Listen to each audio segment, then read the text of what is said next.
And we expect her to move forward with, as we mentioned, a formal impeachment inquiry. Back with John Roberts and Martha McCallum here. Martha, one of the things that we are going to be watching is where these Democrats who just won in 2018 in districts that Donald Trump carried in 2016, where they will come down on this process. A lot of them have been hesitant or reticent to jump off this cliff. Yeah, and I mean, those are exactly the people who are going to be, why we look at some of these polls in terms of how tolerant people are about impeachment. I think also about Senator Dick Durbin, who just last week, when the idea of impeaching Brett Kavanaugh came up, said, enough already. Like, we can't be the party of impeachment. We can't go after the president, then also go after Brett Kavanaugh. And since he said that, this new issue of Ukraine has come up. He may see this as much more serious and as valid grounds for impeachment moving forward. But those members who are in these districts are going to perhaps have to take some very difficult votes. And that's why Nancy Pelosi has been so hesitant all through the Mueller period to move forward on this. There are reports that President Trump has gone over to Trump Tower, to his home there, for a little bit of executive time, perhaps to watch this moment as it unfolds moments from now. And also the Senate has now approved that the whistleblower complaint should be released. So, I mean, this ball is moving forward, and it's moving forward fast, and those are considerations that that those members are going to have to make some very tough decisions on in the future, it appears. John, getting word that the cloakrooms basically have hotlined another push forward a resolution calling for the transcripts from the whistleblower referred to the Intelligence Committee. They're trying to basically throw cold water on this announcement, 5 p.m. Again, we have two things. We have the transcript of the call that the president has now authorized to release tomorrow, but you have the whistleblower's complaint that has been held up by the Department of National Intelligence. Yeah, we know from a statement that was released by the General Counsel for the Office of the Director of National Intelligence why the complaint was not forwarded to Congress, because the complaint does not deal with somebody who is in the intelligence community, and therefore there is not the statutory authority for the ODNI to pass that on to Congress. And we're told also that the complaint makes it very clear that the whistleblower did not have firsthand knowledge of what was said in that phone call between the president and Zelensky. And just think about that. Yeah. We've dealt with a day and a half of every kind of comment about this complaint.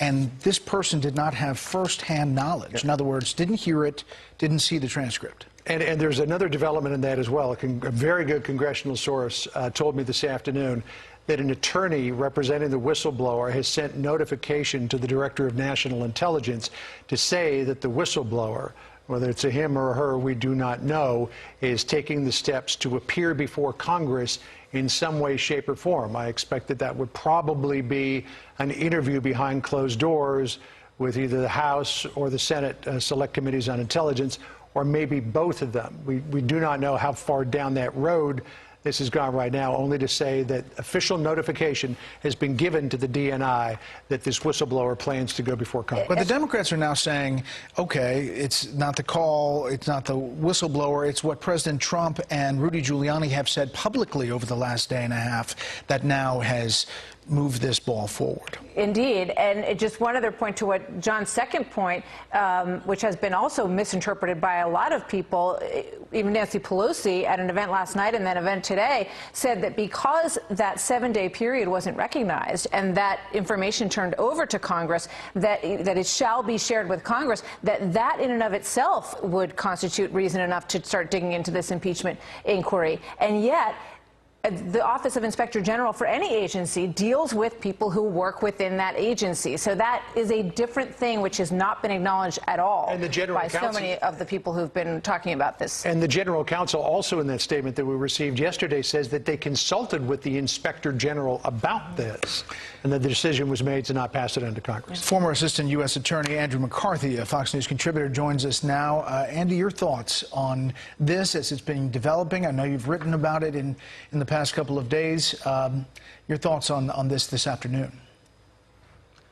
Brett, I think this may be actually a pretty sophisticated way for Speaker Pelosi to, as you said, and I think Chris Wallace said before, put the brakes on this thing. You know, just having an impeachment inquiry is kind of like a prosecutor convening a grand jury. It doesn't require you to do anything. It doesn't require you actually to return charges or return an indictment, but it is the appearance of progress in an investigation. Here, we have a situation where the Judiciary Committee, which would actually be the anchor of this kind of a process, the chairman, Jerry Nadler, has been telling everyone up until now that he's actually doing an impeachment inquiry.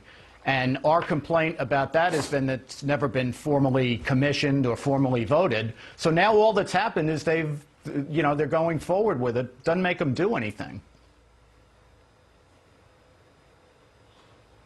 Andy, thank you. You're looking live on Capitol Hill. This is a Fox News alert. I'm Brett Baer in New York. Speaker of the House, Nancy Pelosi, getting ready to meet with reporters and talk about what is coming. This is Fox News coverage of House Speaker Nancy Pelosi making an announcement about how she plans to handle the growing calls for impeachment proceedings from her fellow Democrats. The five will be joining us shortly. I'm Brett Baer in New York. You're looking live on Capitol Hill as this has moved forward today, a shifting situation with moderate Democrats moving towards this impeachment inquiry all over President Trump's phone call with the Ukrainian leader, a phone call in which it's alleged that he said that Joe Biden, the former vice president, should be investigated and that he wanted the Ukrainians to do it. The alleged phone call interaction was that he was holding back money for the Ukrainians, military funding for the Ukrainians, calling for this investigation. However, we don't know what exactly is in that phone call. We don't know exactly what the whistleblower in the intelligence community has said in the complaint. And now Nancy Pelosi, the Speaker of the House. Last Tuesday, we observed the anniversary of the adoption of the Constitution on September 17th. Sadly, on that day, the intelligence community Inspector General formally notified the Congress that the administration was forbidding him from turning over a whistleblower complaint on Constitution Day. This is a violation of law. Shortly thereafter, press reports began to break of a phone call by the President of the United States calling upon a foreign power to intervene in his election. This is a breach of his constitutional responsibilities. The facts are these. The Intelligence Community Inspector General, who was appointed by President Trump, determined that the complaint is both of urgent concern and credible. And its disclosure, he went on to say, relates to one of the most significant and important of the Director of National Intelligence's responsibility to the American people. On Thursday, the Inspector General testified before the House Intelligence Committee, stating that the acting Director of National Intelligence blocked him from disclosing the whistleblower complaint. This is a violation of law. The law is unequivocal. The DNI staff, it says the DNI, Director of National Intelligence, shall provide Congress the full whistleblower complaint. For more than 25 years, I've served on the Intelligence Committee as a member, as the ranking member, as part of the Gang of Four, even before I was in the leadership. I was there when we created the Office of the Director of National Intelligence. That did not exist before 2004. I was there even earlier in the 90s when we wrote the whistleblower laws and continue to write them to improve them to ensure the security of our intelligence and the safety of our whistleblowers. I know what their purpose was, and we proceeded with balance and caution as we wrote the laws. I can say with authority the Trump administration's actions undermine both our national security and our intelligence and our protections of the whistleblowers, more than both. This Thursday, the acting DNI will appear before the House Intelligence Committee. At that time, he must turn over the whistleblower's full complaint to the committee. He will have to choose whether to break the law or honor his responsibility to the Constitution. On the final day, of the Constitutional Convention in 1787, when our Constitution was adopted, Americans gathered on the steps of Independence Hall to await the news of the government our founders had crafted. They asked Benjamin Franklin, "What do we have, a republic or a monarchy?" Franklin replied, "A republic if you can keep it." Our responsibility is to keep it. Our republic endures because of the wisdom of our Constitution, enshrined in 3 co-equal branches of government serving as checks and balances on each other. The actions taken to date by the President have seriously violated the Constitution, especially when the President says, Article 2 says I can do whatever I want. For the past several months, we have been investigating in our committees and litigating in the courts, so the House can gather all the relevant facts and consider whether to exercise its full Article 1 powers, including a constitutional power of the utmost gravity, approval of articles of impeachment. And this week, the President has admitted to asking the President of Ukraine to take actions which would benefit him politically.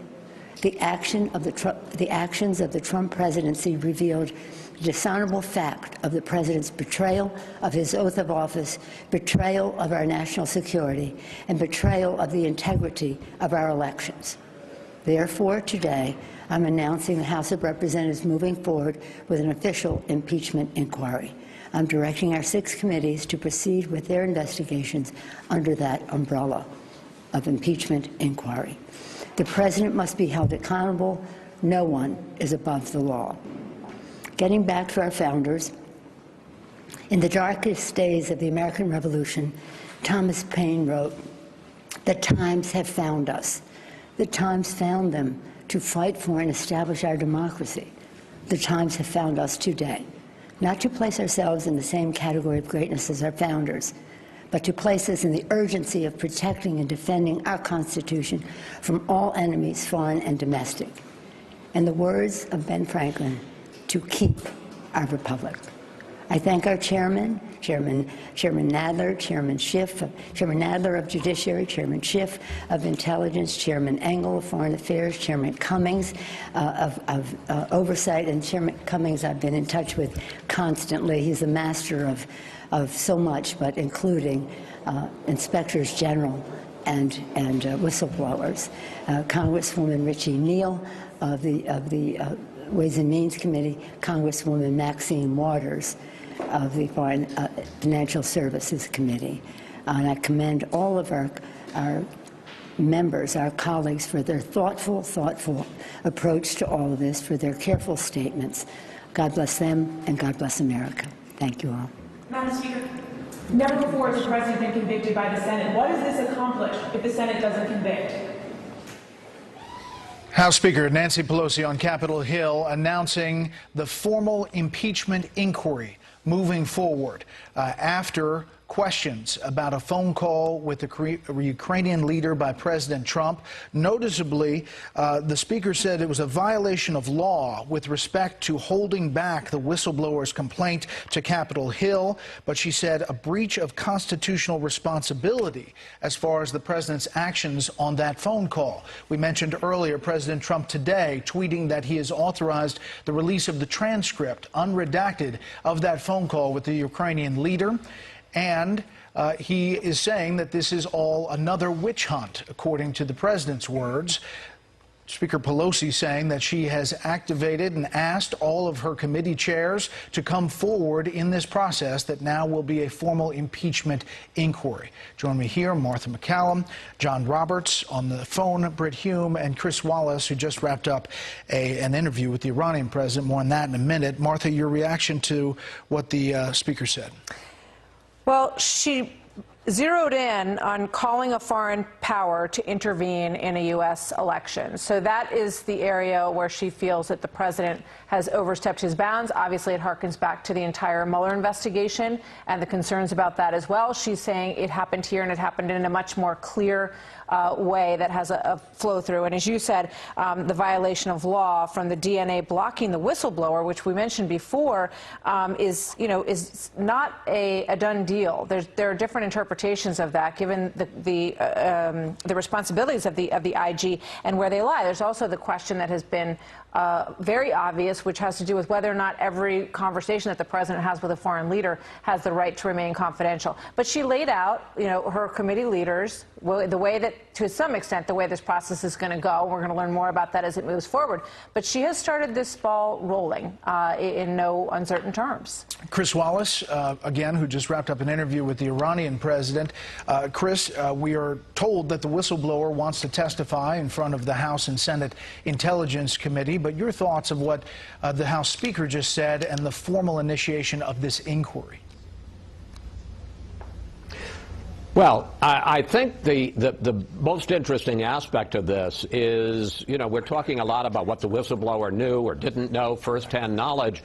But the fact is that President Trump and his staff have really said quite a lot since Sunday in trying to explain or defend what they did that puts a lot of meat on the bones. The fact is the president says that in that introductory congratulatory phone call with the president-elect at that time of Ukraine, he did talk about Joe Biden, and his son and possible corruption, and expressed some concerns about wanting the Ukrainian president to look into that. We also know, because it was admitted today by Kellyanne Conway, at the story that was on the front page of the Washington Post this morning, which is that the president did ask Acting Chief of Staff Mick Mulvaney, before he made that call in July, to stop the provision of military aid to Ukraine, which had been overwhelmingly passed by Congress.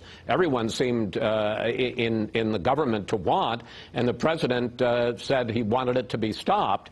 And so the two parts of the basic story here, that the president wanted Biden investigated and that he had previously stopped aid that had been approved by Congress for Ukraine, that those have been confirmed by the administration. Now, the president denies it was a direct quid pro quo. I'm saying unless you investigate, you won't get that money. The president said today, he gave a different answer than he'd given originally. Originally, he'd said it was because I was concerned about corruption. Today, he said it was because some other European countries weren't doing their part. But this is not, it may not bear fruit, but there is, as I say, some meat on the bones here, both in terms of what the president said to the Ukrainian president and the actions that he had taken to stop aid before he made that call. So there's going to be something here for Congress to investigate. Whether it ends up rising to the levels of articles of impeachment, we don't know. And Andy McCarthy, I thought, as usual, made a very good point, saying that just starting a process does not mean that you're necessarily going to end up with impeachment. It's a big story. It'll be the headline of every paper in America tomorrow. Congress, the House, begins a formal impeachment inquiry, but that doesn't necessarily mean they're going to go all the way. Exactly. Chris, stand by if you would. The president just tweeting moments ago, such an important day at the United Nations, so much work, so much success, and the Democrats purposely had to ruin and demean it with more breaking news, witch hunt garbage, so bad for our country. John Roberts, it's worth noting here that Nancy Pelosi did not schedule a vote with the whole House to authorize an impeachment inquiry. Yeah. She talked about her committee leaders. If she had complete confidence, wouldn't that be the procedure that she'd use to move forward formally? Well, I think she's gone off the 1 meter board. She hasn't gone off the 3 meter board yet, if you will, in terms of taking a high dive, because again, there's all this that we do not know, and I got a more exact transcript of what the president said with the Iraqi president a short time ago, and we're still awaiting the video from that. But the president said of Nancy Pelosi, she hasn't even seen the phone call. The phone call was perfect, skipping down. But the good news is the voters get it. This is why they say it's good for the election, for him. But you know what? It's bad for the country. What she's doing is very bad if it's true, because he didn't know at that point that she was going to go ahead with this. I can't even believe that it's true. How do you do this and you haven't even seen the phone call? And the whistleblower, they say, the president goes on to say, was second-hand or third-hand knowledge. So she's tasked her committee chairs with looking into the impeachment process when we've got two very big holes in this story. What exactly did the president say to President Zelensky of Ukraine? We know some of the reporting about it, but the reporting doesn't have the entire context, and we don't know the complaint. A lot of this will come out in coming days, and we'll have you covered. I'm Brett Baer in New York. Please stay tuned to Fox News Channel for continuing coverage of this story with the 5, then special report. Come back to Fox for all